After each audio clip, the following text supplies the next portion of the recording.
Yo guys, welcome back di channel Just Like Mania. Selamat datang kembali bagi kalian yang penonton setia di channel ini. Apabila kalian yang baru saja nonton di channel ini, terutama di video ini, saya ucapkan selamat datang ya. Seperti biasa kita akan melakukan sebuah video review ya smartphone gadget yang terutama berada di Indonesia. Ada spesifik kali ini, yaitu Realme X50 Pro 5G. HP dari Realme pastinya ya, dari merek Realme, termasuk dulu flagship pada saat peluncurannya karena HP ini sudah berumur 2 tahun di Indonesia, yaitu rilisnya 2020. Bagaimana spesifikasi lengkapnya dan juga harganya kita akan bahas lebih lanjut di video secara detail. Tapi sebelum video ini dimulai, alangkah baiknya jika kalian like ya, tekan tombol like, share, dan subscribe ke channel ini. Tombol subscribe ada di pojok kanan bawah, bisa kalian klik dan nyalakan lonceng notifikasi agar tidak ketinggalan video selanjutnya ya. Tanpa panjang lebar, langsung kita mulai videonya. Realme X50 Pro. Seperti yang saya bilang tadi, yaitu dulu HP ini pada saat peluncurannya termasuk flagship dari Realme ya. Spesifikasinya pastinya sangat tinggi pada saat itu. Apalagi tahun 2020 HP ini sudah termasuk 5G ya. Termasuk 5G itu sudah sangat bagus di tahun 2020. Apalagi masih banyak sekarang, bahkan 2022 masih ada HP yang perilisannya belum 5G, yaitu masih 4G. Jadi HP ini termasuk salah satu yang paling bagus pada zamannya ya. Untuk launchingnya seperti tadi, yaitu 2020 untuk internasionalnya. Kita masuk ke bagian body atau dimensinya, yaitu dengan tinggi HP ini 160 mm 199 ya, kita bulatkan saja, yaitu 16 cm untuk tingginya. Lalu lebarnya 74 mm atau 7,4 cm lah, dengan ketebalan 8,9 mm atau 9 mm, yaitu 0,9 cm ya. Cukup tebal untuk HP-HP. Meskipun HP dulu ya juga ukurannya ini cukup tebal HP ini. Dengan berat yang 205 gram, standar juga, tidak lebih, sekitar lah 180-200 graman, itu masih ukuran standar lah untuk HP ya. Untuk build-nya sendiri sudah menggunakan glass front Gorilla Glass 5 dengan glass back Gorilla Glass 5 dan juga aluminium frame.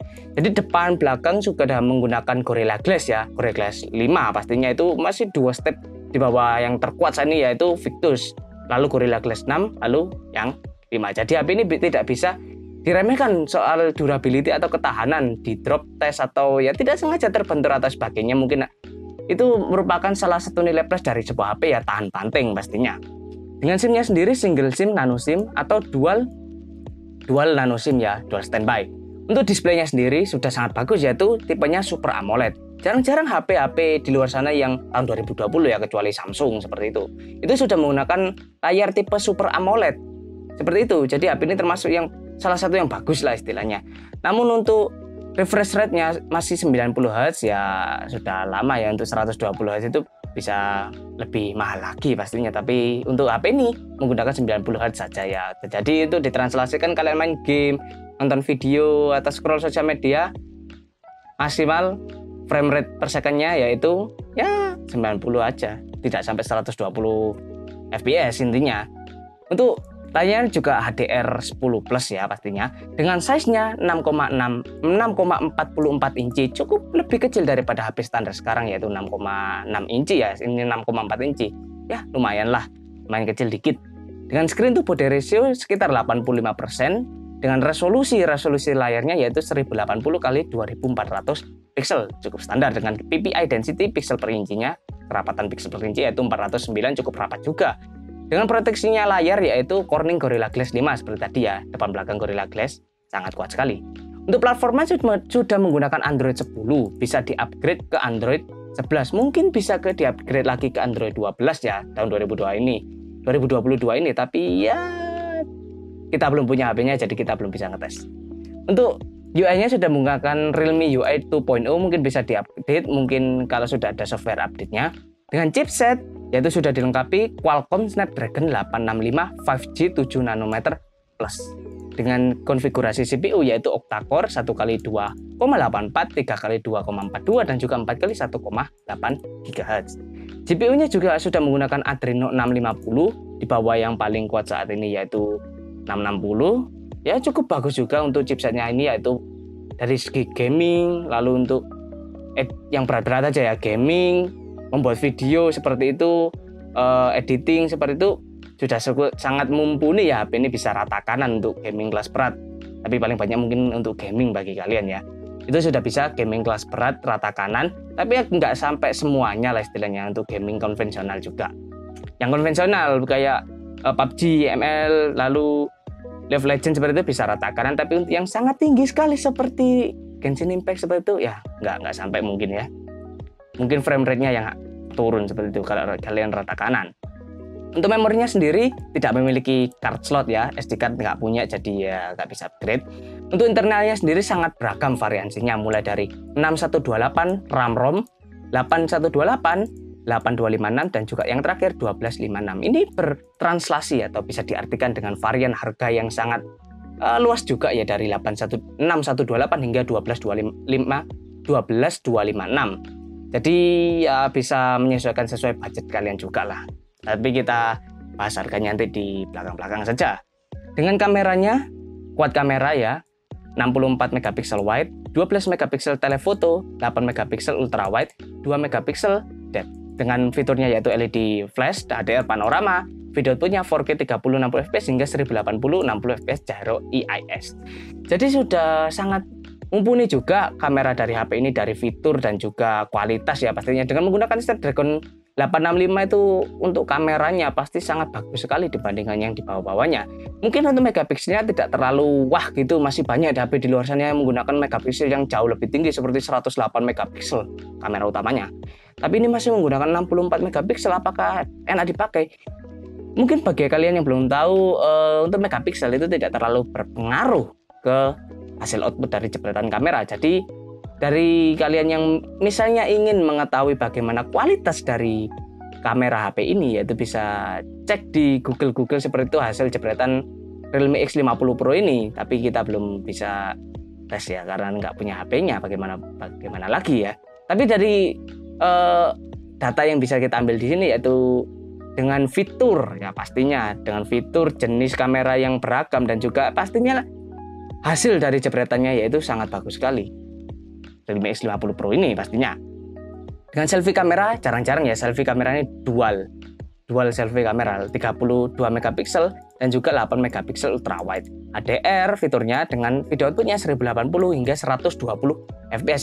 Jarang-jarang sekali HP menggunakan dual selfie kamera, biasanya ya hanya satu, tapi ini sudah menggunakan dua. Apalagi juga didukung dengan wide dan juga ultra wide, bisa kalian selfie vlog seperti itu dengan ya ukuran hasil output kameranya yang bisa ultra wide ya, dengan 120 fps itu nggak main-main lah. 120 fps sangat tinggi sekali pastinya. Jadi untuk HP ini jika digunakan untuk vlog pastinya sangat mumpuni sekali. Ya itu tadi. Dengan soundnya, loudspeaker pasti ada, namun tidak ada 3,5 mm jacknya ya, sayang sekali. Dengan wifi-nya pasti ada, bluetooth-nya 5.1 karena 2020, 5.2 itu masih baru keluar 2021 kemarin sepertinya. Dengan GPS pasti ada, NFC pasti ada ya, ada NFC-nya, NFC fanboys bisa berbahagia kalian. Dengan radio ada, USB Type-C 2.0.